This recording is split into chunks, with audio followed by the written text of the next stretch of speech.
Ali Bahush has more than 20 years of experience in the tech industry, and he currently serves as the CTO and VP of Enterprise Architecture at Sephora. It may seem odd that a makeup company has such an intense focus on tech, but when you dig a little deeper, it's clear that technology is a key driver in the retail industry and a large part of how Sephora will grow in the future. In this episode, Ali and Ian discuss applications that allow customers to virtually try on Sephora products, how the company is using AI and big data, and so much more. This podcast is sponsored by the Lightning Platform by Salesforce. Salesforce just introduced the Lightning Platform Mobile, the low-code mobile app development platform that empowers anyone to easily build, publish, and manage AI-powered mobile apps for employees and for customers. Find out more at salesforce.com/buildmobileapps. Welcome to IT Visionaries. I'm Ian Faison, Chief Content Officer here at mission.org. And on the other line, Ali, what's going on? Not much. Thank you for having me here. Yeah, it's really exciting to have you on the show. We admittedly have not had a ton of retail executives on IT Visionaries, and we are super excited for this one.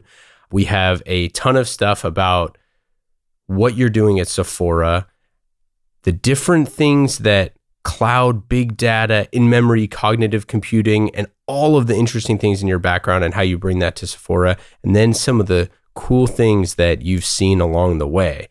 But first, let's get right into it. How'd you get started in technology? I'd say it started actually as a curiosity when I was a child, just looking at toys. And literally, I remember my parents telling me that I'd get a toy, and it never lasted more than a couple of days before I have to pry it open and try to understand how it functions. Yeah. So that's how my curiosity basically, in terms of understanding how things function and how things are built, started way early in my childhood, I would say. Yeah, and that kind of like curiosity, that like how things work, could that take you to, obviously electrical engineering, but was that something that you had kind of seen early on that like, hey, once I found out about electrical engineering, that this is exactly what I want to do? Well, to be honest with you, growing up, I was thinking I'm going to be building rockets, because that was, growing up in the 60s, that was the big thing, right? So the first man in the moon. So, of course, everybody wanted to be either having to do something with space and either getting us there, being an astronaut, or being an astro engineer or something like that. So I always knew that I wanted to be a part of that thrill of understanding how things work, using that to create that adventure, and just pushing the envelope of where humans can go and what they can do. So you've worked at some amazing places like Grid Dynamics, Tibco, Wipro, Forrester, a lot of industry-leading experts. What do you think it takes to be like an industry-leading CTO? Well, it's a journey, and the amazing thing, to be honest with you, nobody plans it that way. It just unfolds. As long as the drive behind it is true, which is excellence, trying to understand and utilize technology to solve human problems, then the journey will unfold in its own way. What it takes really is enough depth in certain areas of core technology and enough breadth to make sure you don't become just a subject matter expert in one niche area, but totally ignorant about those areas.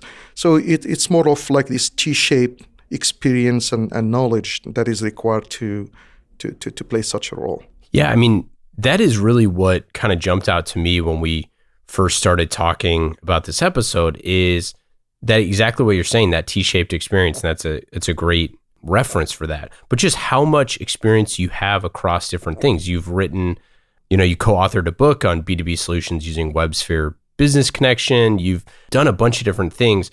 With regards to retail, why are you so excited about the opportunity at Sephora and the opportunity of IT and technology when it comes to retail?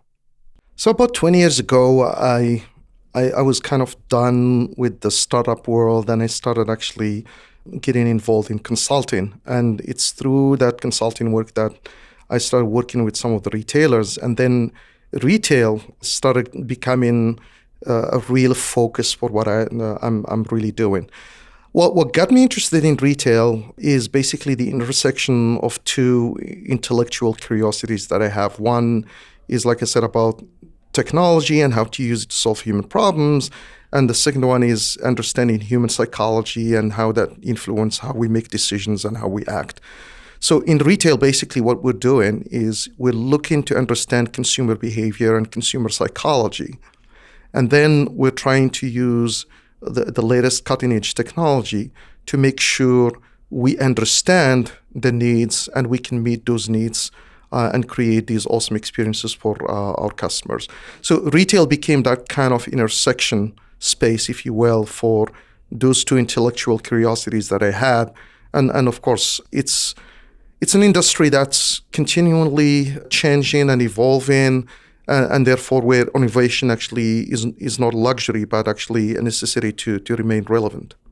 Yeah, and do you think that retail, that people would be surprised how much technology how much retail is driven by technology? I mean, one of our producers who works in IT at a large retail company constantly remarks about how much technology is involved. And I think, as you look at a lot of the folks that we've had on the show are in technology companies, but really the future, retail companies are technology companies. Do you think that that's ever surprising to people when they come into the organization, just how much technology moves the retail industry?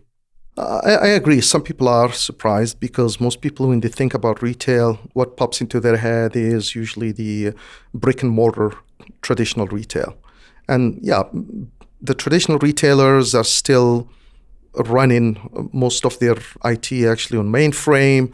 They have very little technology in the store besides probably a point of sale, and that's pretty much it. But the advanced retailers have totally blurred that delineation between physical and digital. And therefore, there is a lot of technology that's enabling that experience that blurs the line between the digital and physical.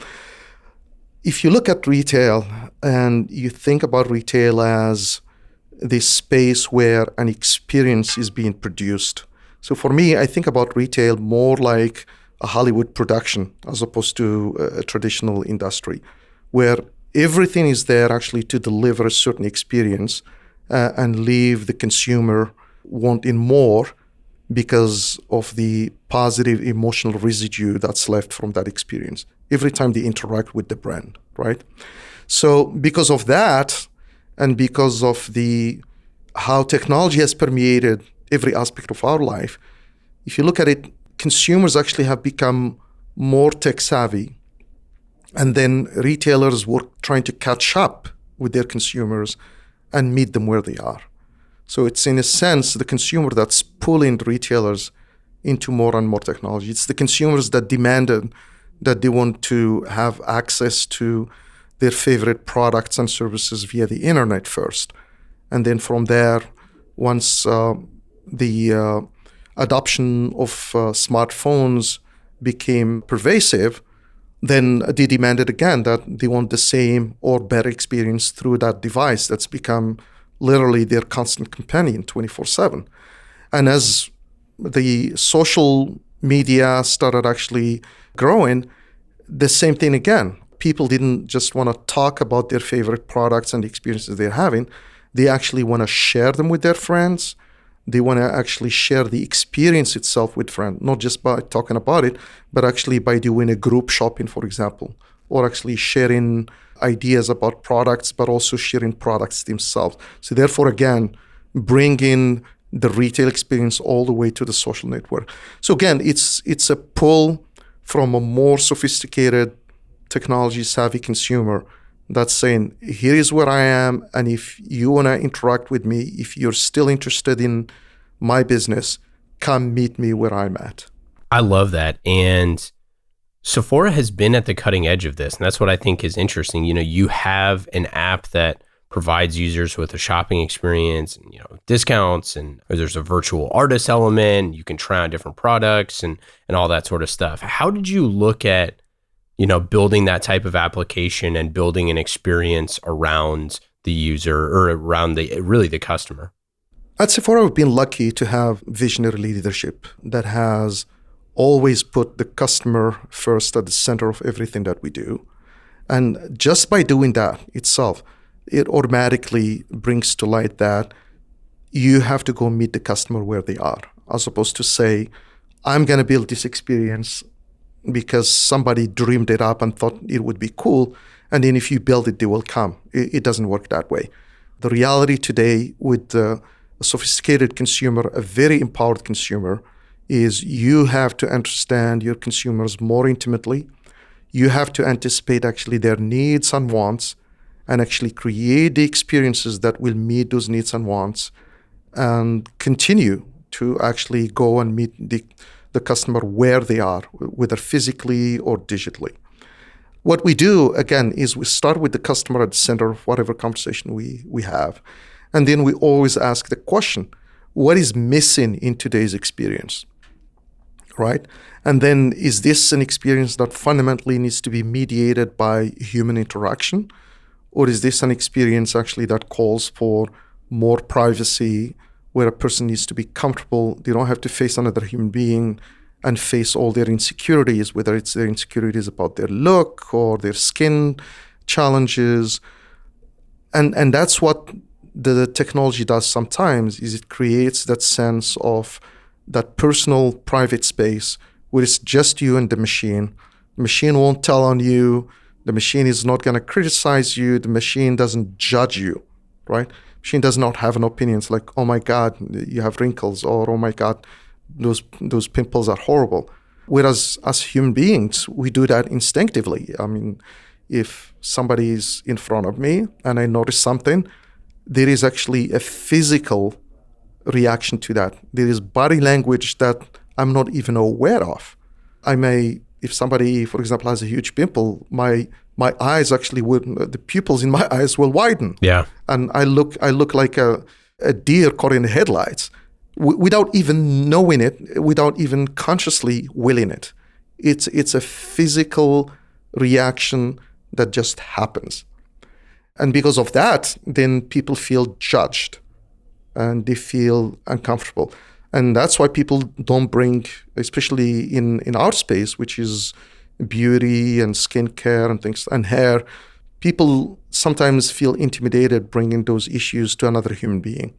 So that's where technology plays a very, very powerful and fundamental role. So the key principle for us is not to try to just look at what successful experiences we have in the store physically and try to duplicate these in the digital space, one for one. That's not the philosophy. Our philosophy is to say, here is what the physical experience is today. Where is it lacking? What is it that you could not do physically, right? And what things technology can mediate for us and deliver value, whether it's providing that privacy for the customer or providing other things. Let me give you a fantastic example. Yeah. So we went and spent some time actually with our makeup artists in the store, and we spent a day there.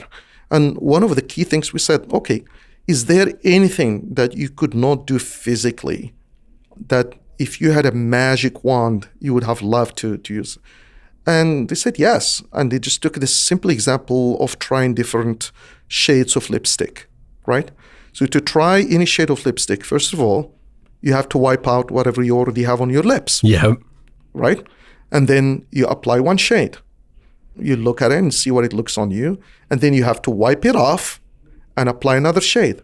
By the time you've done this 2 or 3 times, you've already forgotten what the first shade looked like. Yep. That's number one. So you don't have, it's really hard to have a point of reference to start comparing. And number 2, after you've done this 3 or 4 times, your poor lips are actually drying up from all the application of this and the wiping out and the application and wiping out. So we took that literally as a challenge to come back to our innovation lab and say, okay, how could you virtualize this so that somebody could do a virtual try-on? That's where that virtual try-on was born, right? And of course, we looked at that, and before you know it, after a couple of days of brainstorming stuff, we looked at it and it became like this monumental challenge, right? You have to do literally a 3D mapping, if not of all the face. Let's just say you just focus on lipstick and lips, right? Just to do a 3D mapping of a complex topology of lips with all the details there, with the fact that things could be shiny or matte, that the lighting of the environment matters, all of that stuff. So it became very clear that not only there is technology in augmented reality, AR, there is things that require to do mapping and recognition of the different aspects of facial features, understanding the lighting, translating that into a 3D model that you could apply not only color, but also texture and luminance to, right?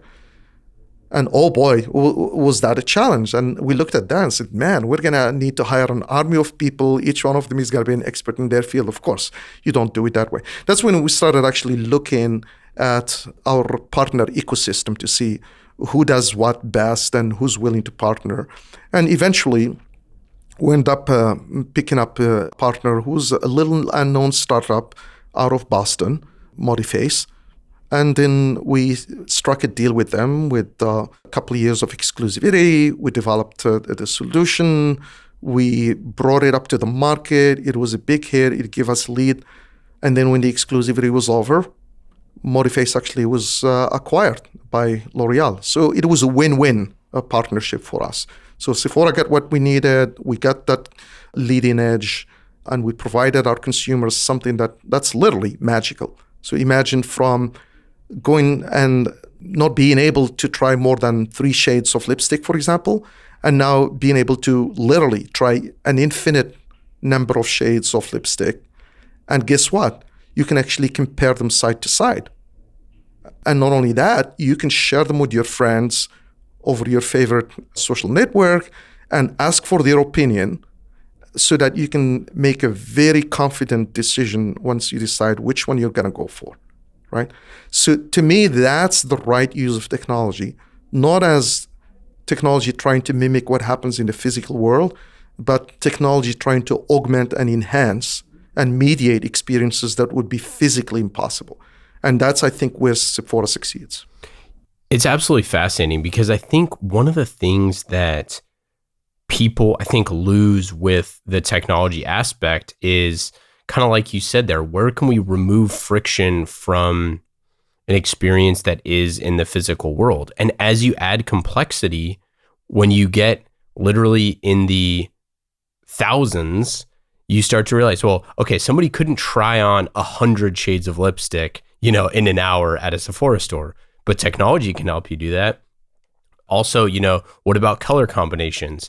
If you wanted to try on 10 combinations and, 10 different kinds of blush and 10 different kinds of eyeliner and 10 different kinds of lipstick all at the same time, well, guess what? That level of complexity would now take hours and hours and hours to actually do. But now if you take all of that complexity, put it in an application, then you can go into the actual store and say, hey, I want to see this one and this one and this one over the next hour. You've really enhanced that in-person journey. And I think, what's so interesting, I went into Sephora 2 weeks ago in preparation for this because I was excited to see the in-store experience. And what's so interesting is they're so alive. Like Sephora stores are so alive and there's so much stuff going on. And when you can give people that opportunity to go have a real, the IRL, the in real life experience, augmented by all of the research and stuff that they did, like you said, when they were worried about things or maybe, those insecurities, you've now created a customer that is much happier and you came to them on their terms. Do you think that AI will be an extension of this? And how are you looking at AI to enhance that customer experience? So we do believe that AI has a role to play. The challenge we have is, number one, overcoming all the hype. And again, AI is at its nascent stage now. So it's the majority of what you see and hear out there is more marketing hype than actual reality. So that's number one. But once you get over that, there's definitely tremendous potential. And the potential there is you're starting to bring higher degrees of intelligence to the types of decisions and capabilities that a machine can do now. Whether that machine is that smartphone on your hand, or it could be some tablet or a screen device that's somewhere in a physical place, or it could be a smart speaker like what we did with Google Home. So today, for example, we partnered with Google and we used Google Home to be an in-home assistant. And we started just with one category, which is skincare. So now when she is at home, she has Google Home on her vanity, and she's looking at herself in the mirror and she's looking at some skin problem, whether it's a wrinkle or a pimple or whatever it is. And then she can just talk to Google Home and say, Google, get me Sephora on the line. And she starts actually this live interaction with an AI-driven chatbot that actually is very intelligent, has a human-like conversation, and walks you through to understand what is the skincare you're working with. And it's not like, oh, what product do you want? No. So this is not just speech-to-text conversion, and then you do your traditional index-based text search, keyword search. No. So what we're doing there is literally we're trying to emulate the human conversation. So she says, get me Sephora on the line, and then here pops Emily saying, hi, my name is Emily. I'd love to help you today. And she knows that she's talking to Sarah. How are you doing, Sarah? How can I help you today? And she goes, oh my God, I just woke up this morning and see that I have these dark circles. So are you looking for something to just deal with this immediately, or you're looking for long-term treatment? I don't know. I just want to get this done with this. I got to rush to work. Okay, why don't you try this concealer? And when she says, why don't you try this concealer? There is a whole machine learning model there that's been learning from all the interactions you've had with Sephora. What kind of skin you have? Is it dry? Are you mostly buying products for dry skin, oily skin, this thing, that thing? Besides, so there is a lot of stuff we can infer besides the user preferences that are explicitly shared with us, right? So just from the transactional information, just from what the user looks at and what conversations they're having in our beauty community, for example, from all of that, there is a richness of information that we learn from, and that the model, the machine learning model, learns from, so that when we're coming to give you a recommendation, whether it's a concealer, whether it's a foundation cream, or whatever it is, it's not just this generic recommendation that's mostly biased by what some brand is trying to push or what's trending, because that's not what it is. With the products that we deal with, it doesn't get any more personal than your skin. And my skin is unique as I am, right? And I don't want some generic recommendation. I need a recommendation that has a high probability of succeeding with me. And when that happens, and that sweet spot is hit, the residual experience is nothing short of magical. So imagine you're saying this, and you say, look, if you're going to work, what's your location of work? And she says, for example, well, it's 525 Market. Okay, it's 525 Market in downtown San Francisco. The closest Sephora store to you there is Embarcadero. So if you get off the bar in Embarcadero, just walk into the Sephora store. One of our makeup artists will already be ready for you. She'll help you with what you need to do. She'll apply the concealer for you. So she goes in there, she gets the problem taken care of, and she walks out of there with a sample. No push, no pressure to buy the full-size product. She's given a sample. She's running back to work, right? And she goes to work. She's getting comments from her colleagues that she's looking good. She's looking at herself in the mirror. She says, oh my God, this looks a lot more better than what I looked when I woke up this morning. She's very satisfied. She's got a sample, so she does not have the pressure to go buy. So she has a sample that she can go try later on, and so on and so forth, right? At the same time, there is a follow-on that says, hey, normally one of the sources of under circles is usually exhaustion, so make sure you're getting enough sleep, make sure you're hydrated, and make sure you have enough vitamins. And by the way, here is this serum that most women use to make sure that the vitamins directly target that area. We recommend this serum for you, right? She's working now with her beauty and skincare partner that cares about her, tries to solve her problems, and is not pushing a product and trying to execute a sale transaction. And that's a fundamentally different way of doing retail. And that's, I believe, the formula that's working for us. Yeah, it's absolutely right. And I think that a lot of times what, especially like big box retail and folks got so right back 15, 20 years ago was that anytime you thought of technology, you wanted to go, like you just thought of Best Buy and you went to do that, or a toy and you went to Toys R Us, right? You were so top of mind to the consumer that you were like, I just know that I can go to this place. And it was always a physical place to get that stuff done. But what you're talking about with Sephora is that place is now in the moment, in the home, that, when you're putting on makeup and you're standing over your makeup bag, and then you can just tell, hey, Google, that completely changes the dynamic. You being front of mind in that moment, in the time of need, is a completely different type of experience, because then you can layer on all of those other things. It's really fascinating. I mean, this stuff is so exciting to think about, especially with voice, because I think a lot of times, like, where people are excited about voice, but they struggle to find the use cases for it. Do you think that is something that, obviously you were excited to pioneer, but do you think it's something that is just going to be, the standard going forward, that everybody needs to race to have those type of experiences, knowing that, each company is going to be different? I really believe that's a new world that our customers are living in, and they want to live in. They are choosing to live that world, right?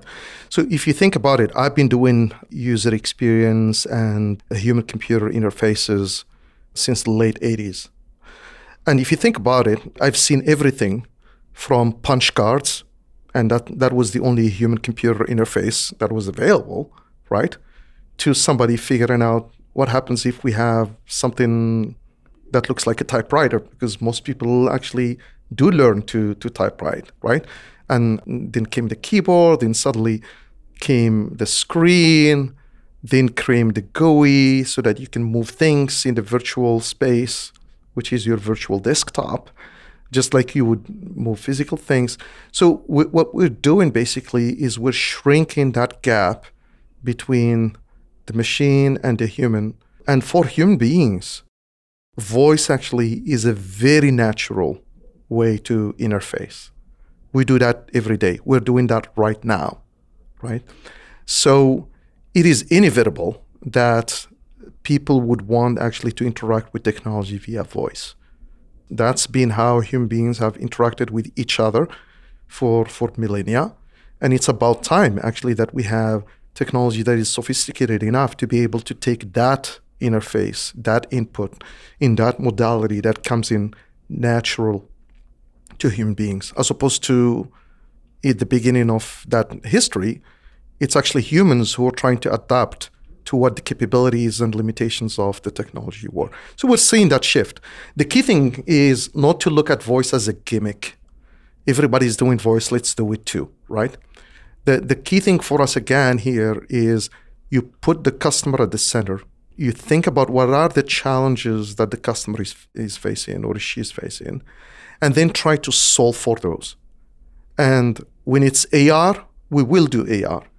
When it's voice, we will do voice. When it's machine learning and deep learning, we will do that. I don't care what the technology is. To me, technology is just an enabler that allows us to solve a human need, right? And as long as we start that quest with the customer, I don't think you can go wrong. The problem, and I'm saying this, and I'm a technologist at heart, I'm a geek. I love to play with technology for the sake of technology. But if that's the approach that we do to bring technology to business, it's going to fail. It's doomed to fail, because I'm going to do voice because that's what's cool today. And yesterday I was doing AR because that's what's cool. But you're going to artificially inject these technologies, and it's going to leave your customers scratching their heads. Like, why are you pushing me to do this? I'm not comfortable doing that, right? And that's, for example, one thing that backfired with, for example, facial recognition, having cameras recognizing people, and again, understanding that fine line between the different levels of intimacy you can have with your customer and how comfortable they are with it versus actually crossing that creepiness line. And suddenly now the customer is, whoa, how did you know this? I don't remember giving you consent to know this about me, right? And that sense of violation, that my privacy is violated, that you know something about me that you're not supposed to, that's a fundamental breach of a key pillar of that relationship between the customer and the brand, which is trust. Without trust, there is no currency, there is no transaction, there is nothing else. And with trust comes everything else, the loyalty, the love that people have for the brand. And that's what keeps some of these brands like Sephora going, even during the tough times, is because the customer will choose to come and do business with Sephora in spite of the fact that the environment is challenging, they have a lot more choices. There is products that our customers could get fulfilled somewhere else. But they choose to come to Sephora because they're not just getting the product at Sephora, they're getting the whole package. They have people who respect them, respect their privacy. They know whatever information they share with Sephora will be protected, respected. They know that that's an investment that they get back in return by us using that information to serve them better so that we don't bombard them with spam mail. We don't bombard them with just product recommendations that some brand has paid for. And we give them highly contextualized, highly personalized experiences that honor and respect their own individuality. And I think that's the key to the success of that formula. Yeah, I totally agree. I think that people a lot of times forget about the fact that the amount of impact that you're trying to have in a person's life is around, for this, it's about their appearance. It's about how they feel. And pardon the pun here, but there's many layers to that, right? And when you are working in skin and makeup and hair and all of those things have different intersections, then you can provide something that helps with all of those. And I think that what we see with the rise of certain products that are, those direct-to-consumer products, a lot of them are focusing on one specific area that is, like shaving, for example. It is something that is very hyper-focused, hyper-targeted, or shoes or whatever, but they're not necessarily focused about the foot experience or whatever it is. And I think with Sephora, it's so interesting because it's holistic. You have to look at all of the different facets of the customer experience, not just the one product to solve the one thing. You have to work your way backwards from what they're looking for. Absolutely. I'd say it even goes deeper than that. So for me, what we do here at Sephora is not just about your appearance. It's actually about, how comfortable are you living in your own skin, living with your own hair? It's not about how you look. It's about that fundamental confidence, all the insecurities that all of us bring, right, into every interaction we have with another human being. Be it going to the office and you're going to be facing your colleagues or customers, be it that you're going to an interview or a business meeting, whatever it is.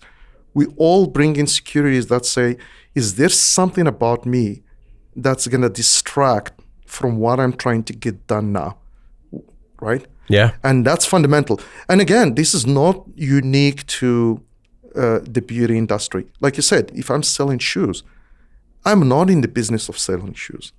I'm in the business of, like you said, not just foot comfort, but actually the well-being of that human being. I was just talking to a friend of mine who's a doctor, and he said, your foot and the quality of footwear you buy actually decides whether you're going to have back pain, decides how much impact there is to your knee joints and other joints, whether you're going to need a hip replacement at 50, 60, or 80, right? Absolutely. That's much more fundamental than some frivolous thing about, your shoes look good. Of course, they still have to look good. But are they contributing to my comfort and my health and well-being long-term, or are actually contributing to detrimental impact into that? And once you take that deeper look into what we do, suddenly now it transforms the experience for the customer as well. The approach that we take to the customer suddenly goes beyond these shoes fit, they look nice on you, let's close the transaction. It's much more deeper than that, and that's the key thing.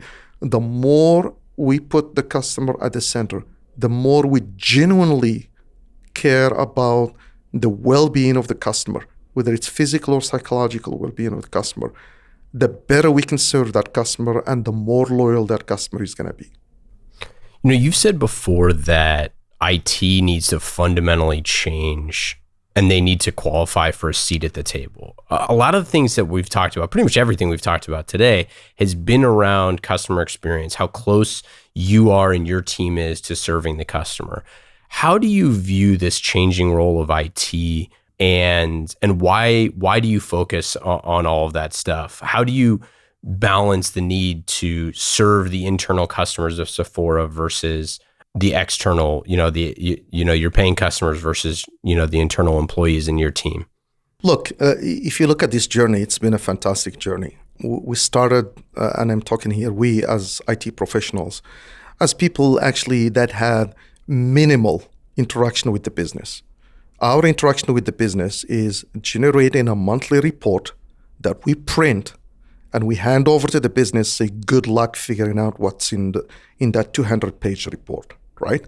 That was the extent of the interaction between IT and business. So move forward with the ERP revolution, then with the ERP on cloud and SaaS, and suddenly now you've got business having access to functionality and technology that sometimes even bypasses their in-house IT. And suddenly now, IT has to wonder, are they still relevant? Does anybody care about IT, right? And the only way people are going to care about IT is, number one, if you can speak their language. So if we in IT fail to speak the business language, then business is not going to understand what we're talking about, regardless of how relevant that is. So the onus and the burden is on us to actually learn the language of our business so that we can converse with our business partners in vocabulary that they understand. So that's number one. Number two, you can no longer be this passive participant. As in, I'll show up, you tell me how many stores you want to open, I'll calculate how much bandwidth I need to provide, how many point of sale pieces of technology I need to provide, blah, blah, blah, right? I'm just in this reactive mode. In that case, actually, why should I give you a seat at the table? I can just send you an email. I can make my decisions, send you an email and say, here is what I want, go do it. For us to earn that seat at the table, we need to come actually with ideas. So if somebody is talking about, we need to solve the problem of long lines at the point of sale. Yeah, the trivial solution is put more points of sale, right? But that's not actually a valuable contribution from technology. The valuable contribution from technology is to say, you know what? You don't need to go to a fixed point of sale to be checked out.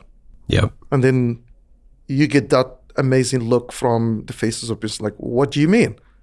Well, we can have people being checked out with a mobile device. And therefore, anybody in the store who has that mobile device can use that to check our customers. Wow, that's a disruptive idea.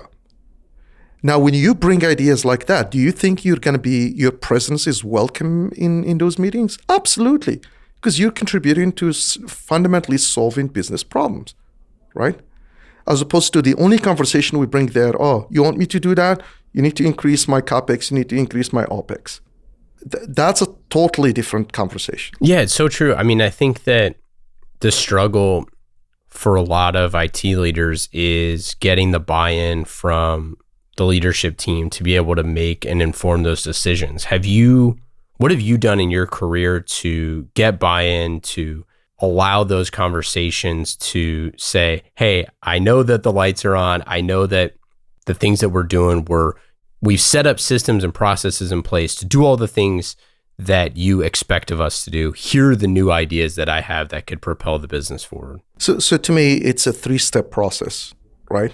Number one, do your work and do it well. So if you're responsible for keeping the lights on, make sure that the lights are on, and it's never an issue, right? So people don't want to hear about, oh, email is a fragile system. It fails sometimes. And guess what? It fails during the height of your promotional season. Well, guess what? If that happens, then you don't have the credibility, and therefore you're not going to have the respect of your executives. So do your job and do it well. Number two, understand the business. If you don't understand the business you're in, how are you going to be able to contribute ideas, right? So once you understand the business, whatever it is, so for me, I came to Sephora, I was new to this space. I didn't even have a visceral experience of what this is, even as a consumer, right? Because to be honest with you, I have maybe an aftershave, maybe a cologne. That's pretty much what I would buy from Sephora. Maybe some cream with SPF during summer so that I get some sunblock if I go to the beach. But that's pretty much it. So I'm not the typical Sephora customer. So I don't have that intuitive understanding of what this business is. I had to learn it. I had to go spend a whole day at the store, understand how that happens. I had to get the whole experience of actually my face being wiped clean, right? Having the foundation, doing everything, the lips, the smoky eye, the whole thing. And of course, I took a picture, sent it to my teenage daughter, and she thought it was hilarious. Of course, I panicked and said, please delete it immediately. Don't post anywhere. So at the end of the day, you have to learn the business. And the only way you're going to learn the business is you need to be humble and be willing to immerse yourself in it. Once you do that, then comes the third step. The third step is to have the courage to take initiative and come up with ideas, send them over email if that's the only means you have, right? Bring questions to any open forum where your executives are. And the more you do that, you will be noticed. And once you've been noticed, people will call you in to their office on a one-to-one conversation. Hey, I'm doing this. I want to run it by you. What do you think?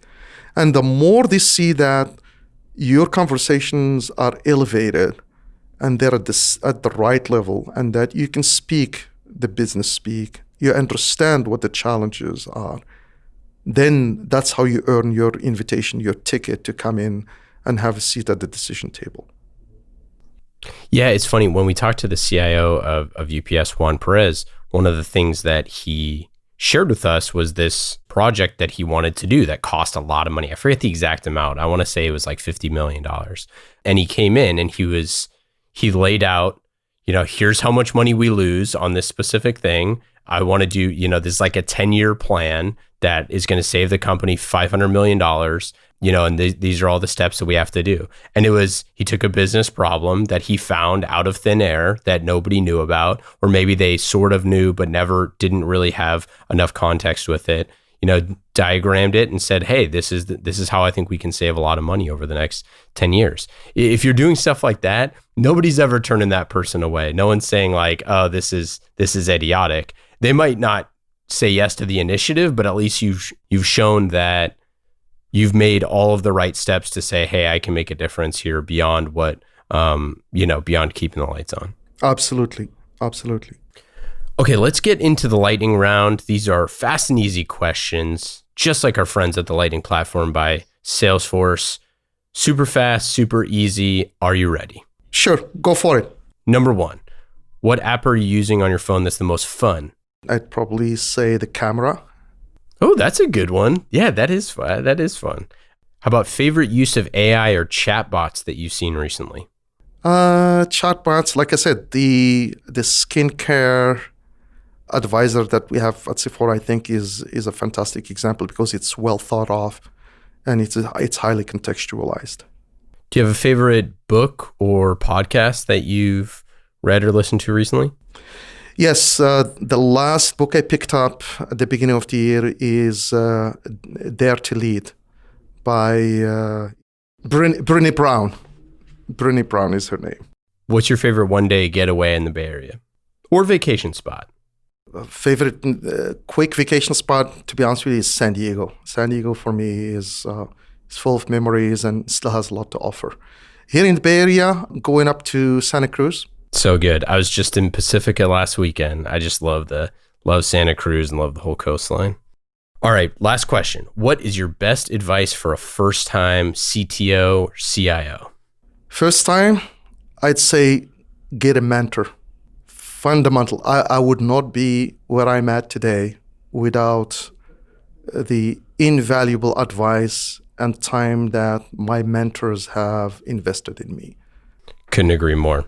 I love it. That's it for the lightning round, and that's all we got for today. Any final things that you can think of or want to share with the audience?